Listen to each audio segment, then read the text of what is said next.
Ashtavakra Mahageeta chapter 15 talk 46.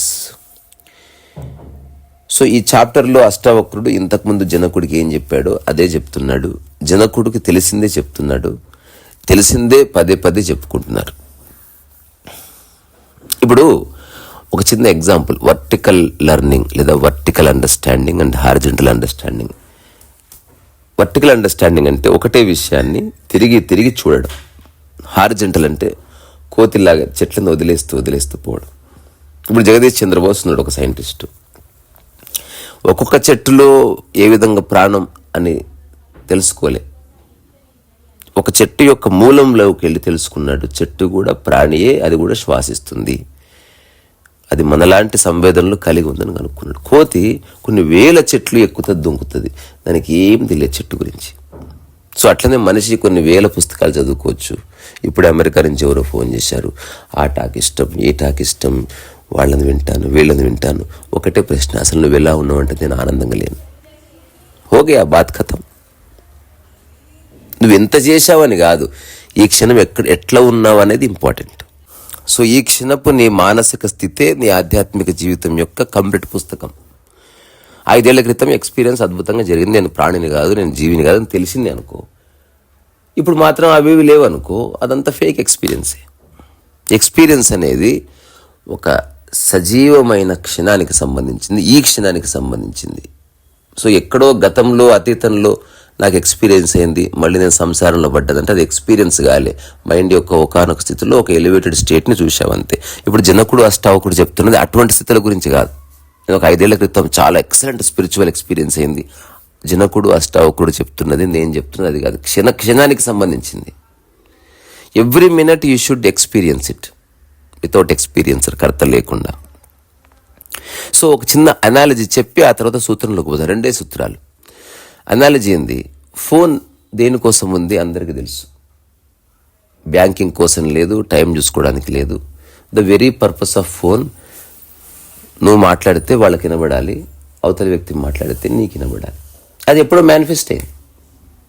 అయినా సరే మనిషి నిరంతరం దాన్ని క్వశ్చన్ చేస్తూనే ఉన్నాడు. దాని ఎగ్జిస్టెన్స్ యొక్క మూల సూత్రం పోగొట్టకుండా దాన్ని మాడిఫై చేస్తున్నారు, దాని బరువు తగ్గిస్తున్నారు, దాని అందాన్ని పెంచుతున్నారు. ఎక్కడ మూలంని చెడగొట్టడం లేదు. అంటే ఇప్పుడు ఫోన్ ఎంత బాగా తయారు చేశారంటే వినిపిస్తలేదు, అది ఫోన్ కాదు ఇంకా. అట్లనే నీ మూలం ఏంది? కర్త లేకుండా జీవించడమే. నువ్వు ఎంతనన్నా మాడిఫై చేసుకో, ఈ ప్రపంచంలో ఎంతనన్నా ఎదుగు, ఎన్ని మానవ సంబంధాలను పెట్టుకో, సోషల్ సర్వీస్ చేస్తావా చేసుకో, సినిమాలు తీస్తావా తీసుకో, బట్ మూలంలో నీవు కర్త భావన లేకుండా జీవించేవాడివి. నువ్వు మూలంలో సాక్షివి, నువ్వు మూలంలో అనంత అని ఉన్న విషయం మర్చిపోవద్దు. అది మర్చిపోయినావా ఎంత చేసినా బాత్ ఖతం. సో ఇప్పుడు జనకుడికి అష్టావక్రుడు చెప్తున్నది ఇదే విషయాన్ని జనకుడు చెప్పాడు, ఇంతకుముందు అష్టావక్రుడు చెప్పాడు, బట్ కాంటెక్స్ట్గా వేరు. ఇప్పుడు అష్టావక్రుడు డిక్లేర్ చేస్తూ వస్తున్నాడు. మొదట చర్చిస్తూ వచ్చారు, మొదట అనుమానపడుతూ వచ్చారు. ఇదేనేమో చెక్ చేసుకో అనడం ఒకటి, ఇదే అనుకుంటున్నా అనడం ఒకటి ఉంది, ఇదే అని తెలుస్తుంది అని అనుకోవడం ఉంది, ఇదే అని ఫైనల్గా చెప్పడం ఒకటి ఉంది. కొన్నిసార్లు ఇదే అని తెలిసి చెప్పడము లేదు. ఇంకా ఇటు రకరకాల స్థితులు ఉన్నాయి దానికి సంబంధించి. సో ఇప్పుడు అష్టవక్రుడు రూఢిగా చెప్తున్నాడు, అంటే వాట్ ఈజ్ వాట్ అని డిక్లేర్ చేస్తున్నాడు అంతే. ఈరోజు సూత్రం నిజంగా చాలా మహత్వపూర్ణమైంది. తాత చిన్మాత్ర రూపోసి నతే భిన్నం ఇదం జగత్ అతః కస్య కథం కుత్ర హేయోపాదేయ కల్పన.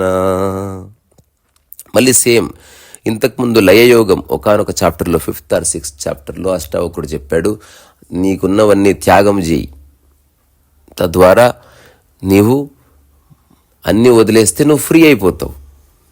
తద్వారా అప్పుడు ఈ ప్రకృతితో నువ్వు లయమయ్యి అక్కడి నుంచి మోక్షం వస్తుంది జనక అని ఏమంటారు, ఒక చిన్న ఎర వేసాడు, బిస్కెట్ వేసాడు.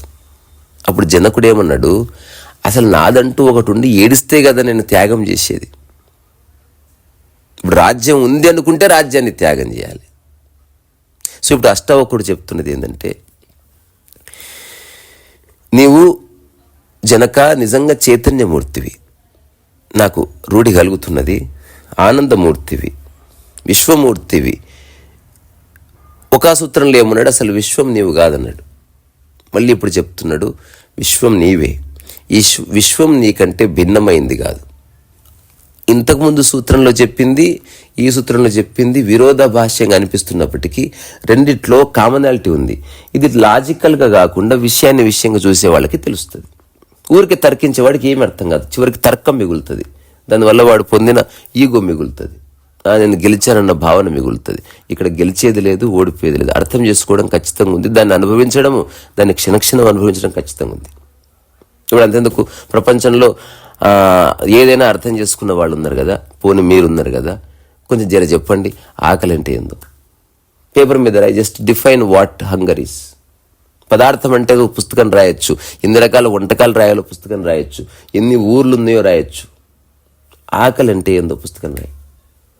నీ దగ్గర వ్యాఖ్య లేదు, బికాజ్ అది నిరంతరం నిత్య నూతనంగా వస్తుంది కాబట్టి దాని గురించి నువ్వు ఆలోచిస్తలేవు. ఏదైతే హఠాత్తుగా రావడం ఆగిపోతుందో అప్పుడు వ్యాఖ్య మొదలవుతుంది. ఇప్పుడు జనకుడు అష్టావక్రుడు నీ మనస్సుని సరిగ్గా వింటే వ్యాఖ్య నుంచి దూరం చేస్తారు. అంటే మాట్లాడకు, అర్థమైందా, అనుభవించు. బాత్కథం రమణ మహర్షి సుమ్మాయిరు గమ్మునున్నట్ల ప్రతి ఒక్కరికి చెప్పక్కర్లే. నీ ఉన్న స్థితి నిన్ను చూస్తే తెలిసిపోతుంది, నువ్వు ఎంత బాగున్నావు, నేను ఎంత బాగున్నా అని నువ్వు చెప్పుకోక్కర్లే. సో ఇప్పుడు అష్టవకుడు జనకుడికి చెప్తున్నది ఎంత, నువ్వు నిజంగా చైతన్యమూర్తివి, నువ్వు విశ్వానివే. అయితే ఈ సమస్త విశ్వమంతా నీకు భిన్నమైంది కాదు. ఇప్పుడు సత్యం చెప్తున్నాడు, నీలోని భాగమే గనుక, నీలోని భాగము గనుక నీలో ఉన్న భాగాన్ని ఎట్లా త్యాగం చేస్తావు, ఎట్లా నువ్వు గ్రహిస్తావు, తద్వారా నువ్వు ముక్తిలోనే ఉన్నావు.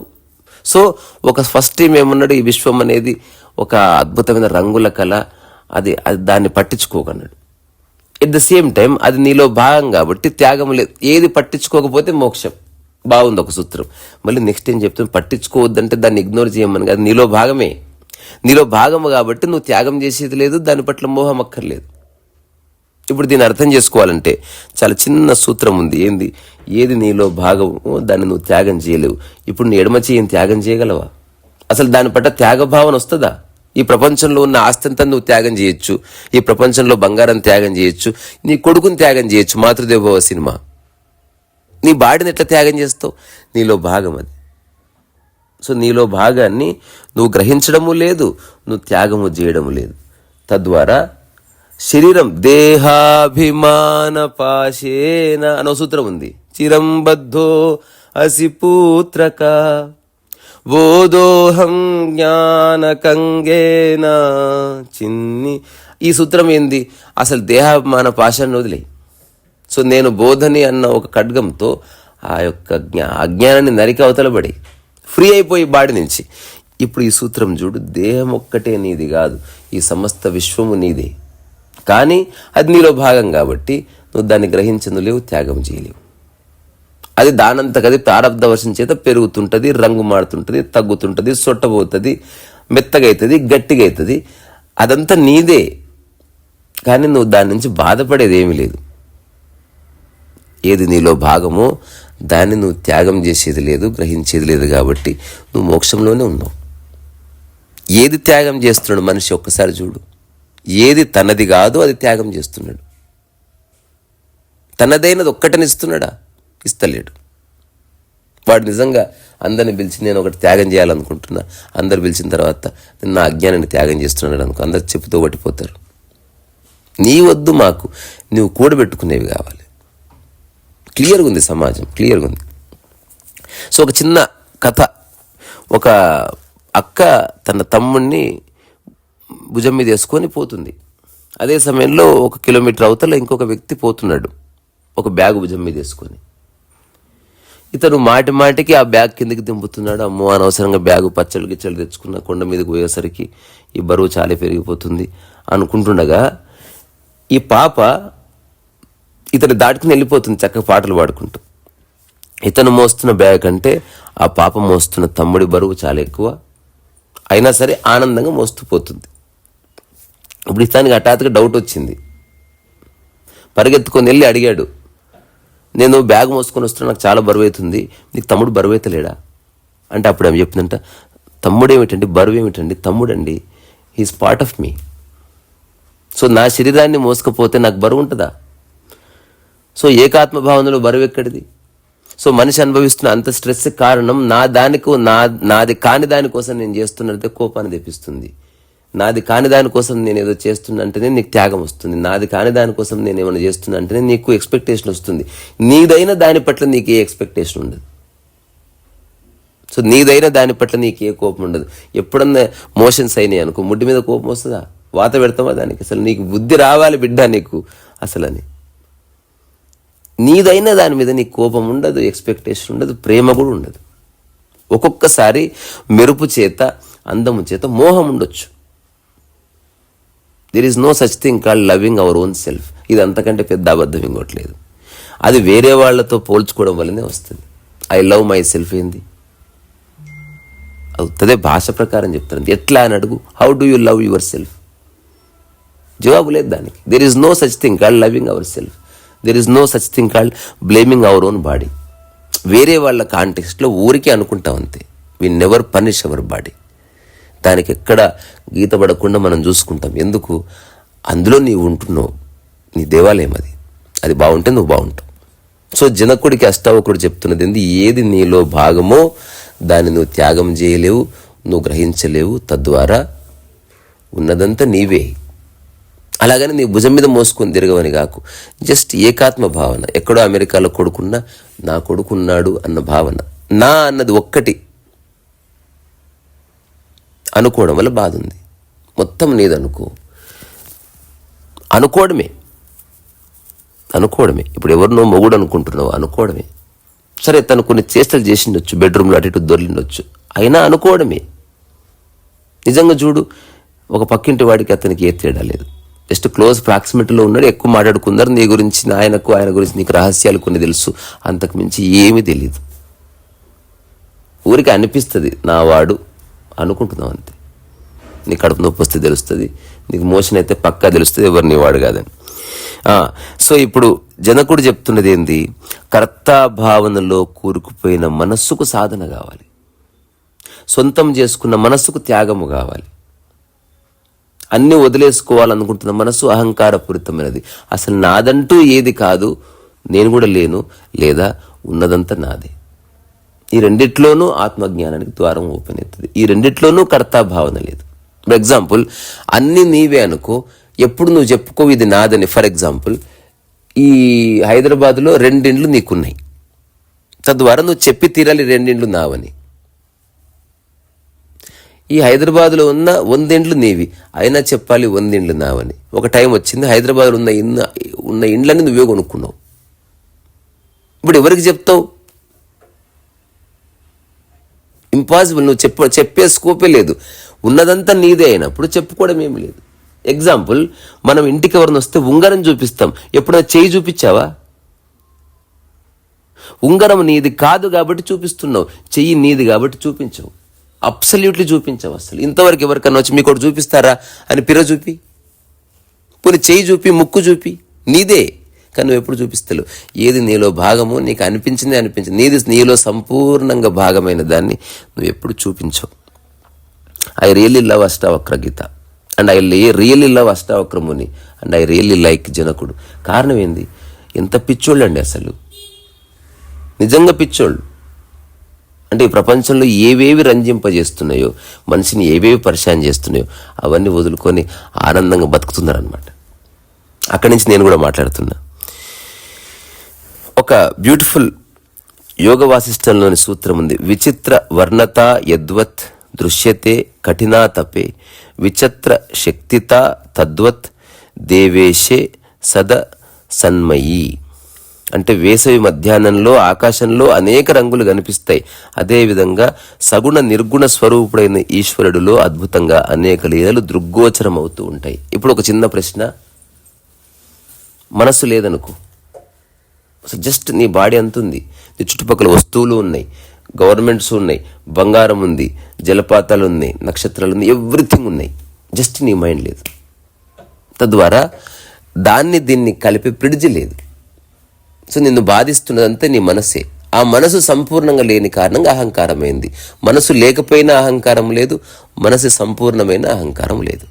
ఇప్పుడు జనకుడు చెప్తున్నది, అష్టావకు చెప్తున్నది.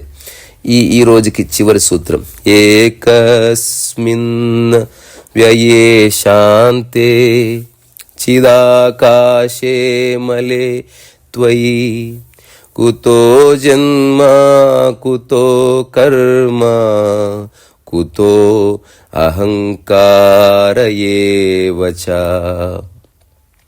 ఇది ఇంకా అద్భుతం. అసలు ఎప్పుడన్నా ఆకాశం మీద రంగేసి చూడండి, రంగు అంటుకోదు. అట్లా నీకు ఏ మలినం అంటుకోదు బాబు. తిట్టని నీకు అంటుకోదు, ఒకడు నీకు రంగు పోయని నీకు అంటుకోలే, ఒకడు నిన్ను మెచ్చుకున్నాడు నీకు అంటుకోలే. నువ్వు ఏ మలినం అంటని ఒకానొక స్థితివి, ఆకాశాన్ని చెప్పే సూత్రం. ఓ జనక నిర్వికారమూర్తి, నువ్వు ఒక అమలుడవు, నిర్మలుడవు, అవ్యయుడవు, అవినాశివి, శాంతుడవు, చిన్మాత్రుడవు. చిదాకాశానికి జన్మ ఎక్కడ, కర్మ ఎక్కడ, అహంకారం ఎక్కడ? కుతో జన్మ కుతో కర్మ కుతో అహంకార ఏవచ్చ. అంటే జన్మేది, తద్వారా కర్మ ఏమిటి, తద్వారా అహంకారం ఏమిటి? సో నీవు చిదాకాశం వంటి వాడవు, అట్లాగే నువ్వు చిదాకాశ స్వరూపుడు. ఫర్ ఎగ్జాంపుల్, ఒక 6 ఏళ్ల పిల్లవాడికి ఏ అహంకారం లేదు. ఎందుకు? ఎవడని చెప్తాడు, వాడు ఇంకా ఏం పనే చేయలేదు. ఎంత అదృష్టం తెలుసా? మనిషి కోరుకున్న స్థితి అది. ఒక్కొక్క పని చేస్తుంటే అహంకారం పోగవుతుందని అందరు చెప్తున్నారు. తద్వారా ఈ అహంకారానికి బూస్ట్ ఇచ్చేది వేరేవాడు, నువ్వు పొందిన అవార్డు, నీ సమాజం. ఫర్ ఎగ్జాంపుల్, అడవిలో ఉంటే ఏ అహంకారం ఉంటుంది? నువ్వు ఒక్కడే ఉన్నావు అనుకో, అసలు నువ్వు జీవితకాలం పని చేసినా, పని చేశానని నువ్వు ఎప్పుడు ఒక థాట్ కూడా క్రియేట్ చేసుకో. బికాజ్ అదర్ పర్సన్ లేడు. అదర్ పర్సన్ రావడంతోనే నేను ఇది చేశాను, నువ్వు అది చేయని స్టార్ట్ అవుతుంది.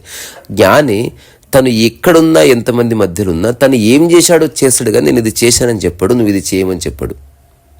అంటే ఈ చిన్న మాట వరుసకు చెప్పడం వేరే, సైద్ధాంతికంగా ఈ చిన్న రెవల్యూషన్ ఎస్టాబ్లిష్ అవుతుంది. నువ్వు ఏం చేస్తావో అడవిలో ఉన్నప్పుడు చేస్తున్నావు, చెప్పుకోవడం లేదు. నువ్వు సమాజంలో ఉన్నా, కుటుంబంలో ఉన్నా, నువ్వేం చేయగలవో అవన్నీ చేస్తున్నావు, చెప్పుకోవడం లేదు. చెప్పుకుంటున్నావు అంటే చెప్పుకోవడానికి ఒక ఎదుటి వ్యక్తి కావాలి. Because you are recognising the other. అంటే నువ్వు ఒక ప్రాబ్లంని ఆహ్వానిస్తున్నావు. కానీ మనిషికి ఇష్టం లేదు ఆనందంగా ఉండడం. నాకు ఓవరాల్గా తెలిసింది, he wants to be unhappy by all means. So నిరంతరం వాడు ప్లాన్ చేసుకుంటూనే ఉన్నాడు పొద్దు నుంచి రాత్రి వరకు. నేను ఎట్లా బాధపడాలి ఈరోజు, నేను ఎట్లా దుఃఖించాలి, ఎట్లా ఈరోజు నేను దుప్పటి ముసుగుదాన్ని పడుకోవాలి. He's planning. బికాజ్ నన్ను మలినం చేసే అంశం బయట ఉంది అని అనుకోవడం వల్ల అతను బాధపడుతున్నాడు. ఇప్పుడు అష్టవకుడు చెప్పేది ఏంది? నువ్వు అమలుడవు అంటే నీకే మలినం అంటుకోదు, నువ్వు క్రియాశూన్యుడివి. అసలు నువ్వు ఏ కర్మనే చేయవు, నువ్వు కర్తభావన లేకుండా ఉన్నావు కాబట్టి. ఇప్పుడు అంతెందుకు, హోలీ ఆడతారు కదా, ఎవడన్నా హోలీ ఆడిన దాన్ని ఒక వారం తర్వాత ఎవరికైనా చెప్తారా? ఇలా నేను రగ్గు తీసుకున్నాను, ఇలా రంగద్దాను, ఇలా నీళ్లు పోశాను. ఎవరికి ఎక్స్ప్లెయిన్ చేయరు. ఊరికి సరదాకి కూడా ఎక్స్ప్లెయిన్ చేయరు. హోలీ ఆడాం అయిపోయింది. Nobody discuss Holi. మళ్ళా మామూలు పండగల కంటే ఎక్కువ శారీరక చేస్తూ ఉంటుంది. ఎగురుతారు, దుంకుతారు. మా ఊర్లో హోలీ అయితే అసలు పెండ పోసుకుంటారు, మురుగు కాలువలు విసిరేస్తారు, గుడ్లు కొట్టుకుంటారు, ఏమంటారు ఆముదం రాసుకుంటారు, తర్వాత కందెన రాసుకుంటారు, గబ్బు చేస్తారు. ఎవ్వడు చెప్పుకోవడం నేను చూడలే. అదే ఎవడన్నా దానం ఇస్తే చెప్పుకుంటారు, అది చేసింది నువ్వే, ఇది చేసింది నువ్వే. ఎందుకు చెప్పుకుంటలేవంటే హోలీ కర్తభావన లేకుండా ఆడుతూ, అదే హోలీ అంటే. సో లైఫ్ ఈజ్ హోలీ కర్తభావన లేకపోతే. కర్తభావన ఉందనుకో, there is no Holi. So mind game start అయింది. సో అది నేను అడుగుతున్న ప్రశ్న నిజంగా అర్థమైతే మీకు మీరే ఆన్సర్ ఇచ్చుకోండి. ఈ గడిచిన 10 సంవత్సరాల్లో ఎవరికన్నా ఫోన్ చేసి హోలీ ఎలా ఆడారో చెప్పారా? ఆడింది నీవే. ఎలా పెళ్లి చేసావో చెప్పావు. ఈ నగలు పెట్టాము, ఆ నగలు పెట్టాము, బుట్టు పెట్టాము, నూకాము, బస్సులు ఎక్కించాము, పంపించాము, ఏడ్చాము. ఇది చేసింది నీవే. నీ బాడీని నువ్వంటే నీ బాడీ లేకుండా నువ్వు చేయలేవు కదా. మరి హోలీ ఆడింది నీవే, అక్కడ కూడా నీ బాడీ పెయింట్ ఉపయోగపడ్డది. అక్కడ కూడా సాటి మనిషి ఉన్నాడు. పెళ్లి చేసింది కూడా నువ్వే. లేదా నువ్వు ఏదైనా ఎగ్జిబిషన్ చేస్తే కూడా చెప్పుకుంటావు. అది ఎందుకు చెప్పుకుంటేవి, ఇది ఎందుకు చెప్పుకోలే? దానికి కారణం అక్కడ కర్త ఉన్నాడు, ఇక్కడ కర్త లేడు. హోలీ ఆడినప్పుడు నువ్వు స్వయంగా అష్టావక్రుడివే. హోలీ ఆడినప్పుడు నువ్వు జనకుడివే. హోలీ ఆడినప్పుడు రీసావే. హోలీ ఆడినప్పుడు నువ్వు చిన్న పిల్లవాడివి. హోలీ ఆడినప్పుడు నువ్వు జస్ట్ ఏ నోబడి, ఏ బరువు లేని ఒక పిచ్చినా కొడుకు అక్కడ ఆడుకుంటున్నాడు. హోలీ రంగులు కడుక్కోవడంతో మళ్ళీ దింపిన బరువులన్నీ పెట్టుకొని then you become somebody else. ఒక యోగి జీవితకాలం రంగులు లేకుండా హోలీ ఆడుతున్నాడు అంతే. సో నీవు స్వజాతీయ విజాతీయ స్వగత భేద శూన్యుడవు ఏకరూపుడవు. నేను ఒక కథ విన్నా. అంటే నీకు ఏ వస్తువు ఏమిటో తెలుసు, కానీ భేదం పోయింది. ఇది అత్యంత అద్భుతమైన గుణాత్మకమైన మార్పు. నిజంగా ఆత్మజ్ఞానం కలిగితే ఖచ్చితంగా వస్తుంది, తక్షణం వస్తుంది. లేకపోతే రాదు. నువ్వు నటిస్తావు. నటించే వాళ్ళకి చెప్పేది ఏమీ లేదు, నటించుకోండి.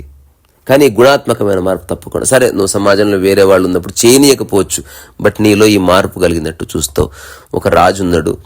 ఆ రాజు కొడుకుకి ఆత్మజ్ఞానం నేర్పియాలి అని అనిపించి ఒకనొక గురువు దగ్గరికి, ప్రాబబ్లీ అష్టావక్రుడు లాంటి వాడి దగ్గరికి పంపించాడు.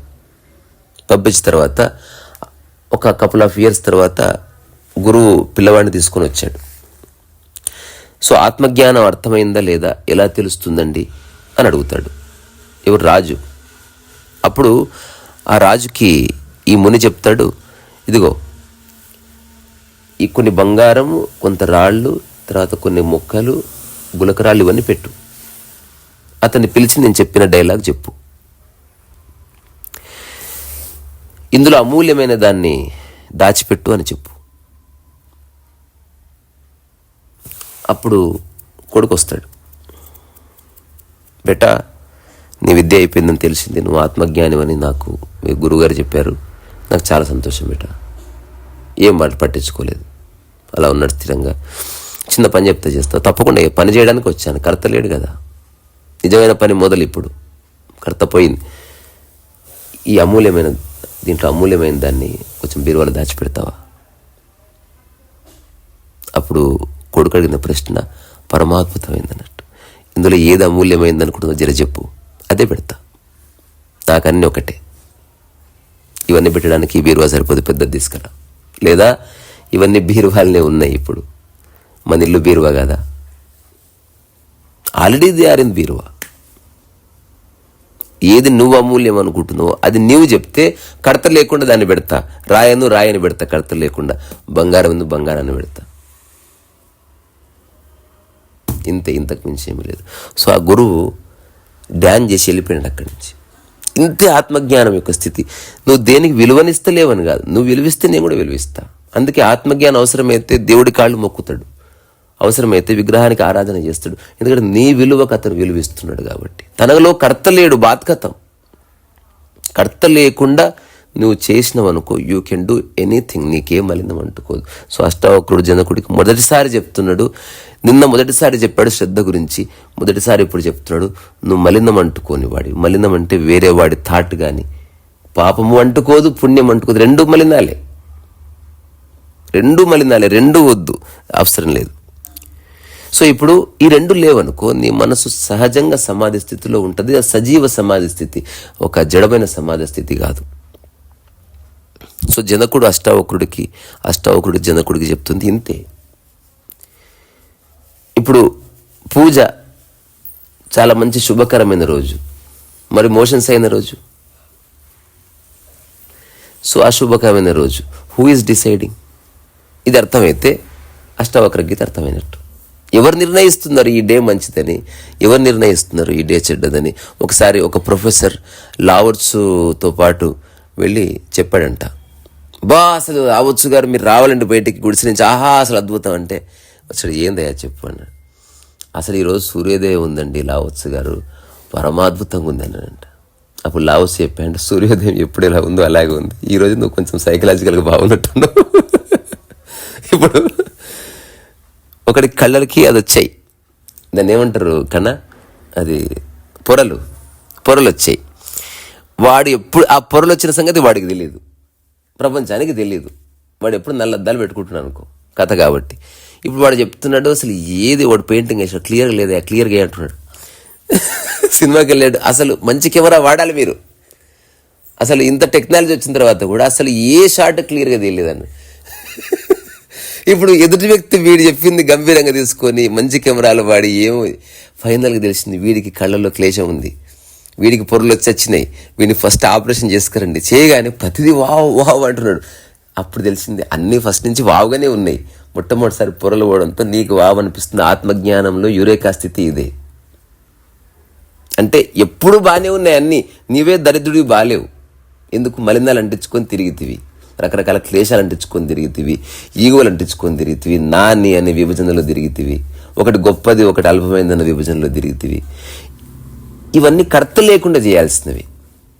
సో నిజంగా దేశసేవ కానీ, నిజంగా ఒక ధర్మ పరిరక్షణ కర్తాభావన ఉంటే బాధకు గురవుతావు. ఎందుకంటే నీకు అనుకున్నది అగేనెస్ట్గా జరిగితే కోపం వస్తుంది.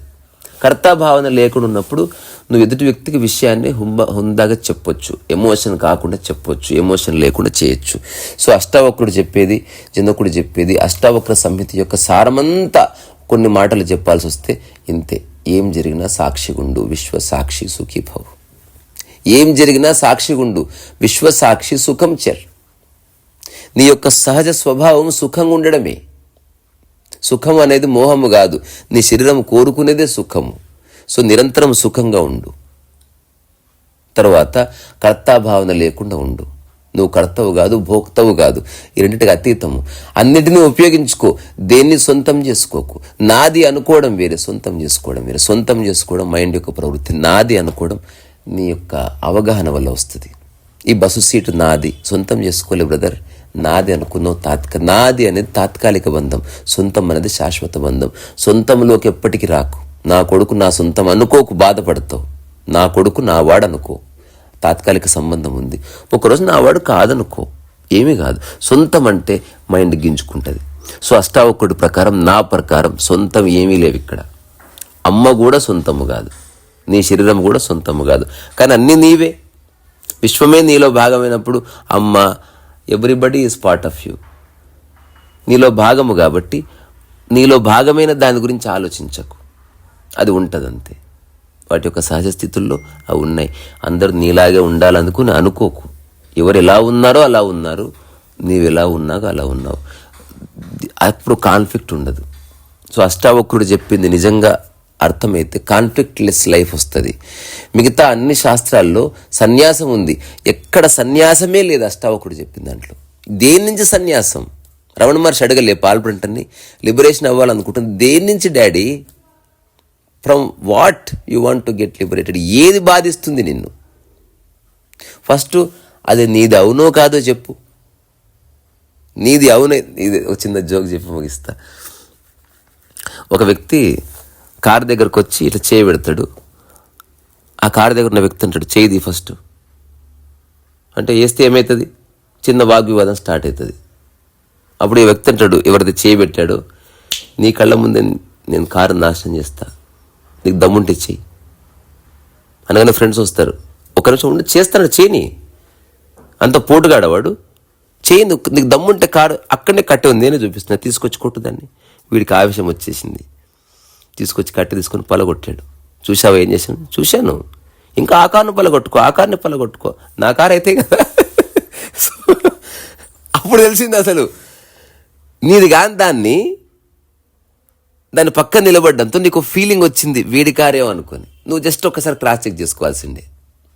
అప్పుడు నువ్వేం చేస్తుంటావు? కారుని కాకుండా వాడిని ఎత్తి పలగొడుతుంటావు నువ్వు. అంటే జస్ట్ విషయం మారుతుండే. సో మనం కలపకూడని రెండు విషయాలను కలిపి చూస్తూ పరిచయం అవుతున్నాం, ఇంతే. సో నేను మళ్ళీ చివరిగా అడుగుతున్నా, ఈ సూత్రంలో ఉన్న అంతరార్థం, శుభకార్యం అశుభకార్యం ఎవరు నిర్ణయిస్తున్నారు? దానికి ఆధారం ఏమిటి? శుభకార్యం వల్ల నీకు ఒరిగింది ఏమిటి? అశుభకార్యం వల్ల నువ్వు కోల్పోయింది ఏమిటి? మంచి రోజు చెడ్డ రోజు how do you know? Motions అయిన రోజు మంచి రోజు కాదా? పెళ్ళైన రోజు చెడ్డ రోజు ఎందుకు కాదు? నేను చెప్తున్నా, పెళ్ళైన రోజు చెడ్డ రోజు, మోషన్స్ అయిన రోజు మంచి రోజు. చెత్తంతా పోయింది. సరిగ్గా చూడు. పెళ్ళైన రోజు పైసలు పోయినాయి, లేనిపోయిన కొత్త సంబంధాలు వచ్చినాయి. ఇప్పుడు నీ పిల్లని ఎక్కడికో పంపిస్తున్నావు, అది ఎట్లా బతుకుతుందో తెలియదు, తర్వాత ఏం ప్రాబ్లమ్స్ వస్తాయో తెలియదు. అది మంచి రోజు ఎట్లా? పెళ్ళైన మీరే చెక్ చేసుకోండి, నిజంగా మంచి రోజు పెళ్లి చేసుకున్నారా?